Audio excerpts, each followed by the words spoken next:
Welcome to this explainer. Today, we're unpacking a really fascinating 2012 study by Gerardo Ramirez and his team. It reveals this totally counterintuitive truth about early learning. It turns out having a huge cognitive capacity isn't always a universal shield against academic struggles. In fact, sometimes it's exactly the opposite. Okay, let's dive right into this. It's a question pretty much every educator has asked at some point, right? Why do some exceptionally bright kids just absolutely thrive in STEM while others unexpectedly hit a wall? To figure this out, we need to look at the foundational skills that really drive that success. And the absolute crucial skill here is what we call spatial ability. Basically, this is the mental gymnastics required to generate, retain, and transform structured visual images in your head. It's a massive predictor of STEM success. And get this, individual differences in this ability actually start emerging in kids as young as 4 years old. But enter our villain of the story, spatial anxiety. Now, we're not talking about just general school nervousness here. This is a very specific feeling of tension when facing spatial tasks, like trying to read a map or solve a visual puzzle. It's a literal cognitive roadblock that can completely derail a child's natural abilities. So, to see exactly how this villain operates, the researchers tested first and second graders. They looked at 3 specific things. First, their actual spatial skill, using a mental rotation task. Second, their working memory, measured by a total digit span test. And third, their specific spatial nervousness, using a custom questionnaire called the CSAQ. Now, obviously, you can't just hand a scary clinical test to a 6-year-old. So, to measure their anxiety, they use this super friendly, cute sliding scale. Ranging from calm all the way to very nervous, the kids just use this slider to report exactly how they'd feel if they were, say, solving a maze or pointing to a map. Now, what's really interesting about this slide is the first major finding. It reveals a pretty significant early gap. When you compare the girls on the left and the boys on the right, you can see that girls in first and second grade are already reporting a noticeably higher baseline of spatial anxiety. And this is way before they've even encountered any complex math in school. So we know spatial anxiety exists early on. We know it's a bit more prevalent in young girls. But that brings us to a huge question.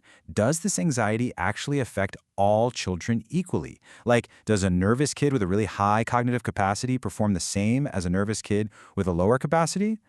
Well, the answer is a stunning, massive twist. If you look at the chart, as spatial anxiety increases along the bottom, performance for the children with lower working memory, that's the dashed line, actually stays relatively flat. But look at the solid line. For the kids with the absolute highest working memory, their scores take a dramatic nosedive. Spatial anxiety disproportionately harms our highest capacity kids.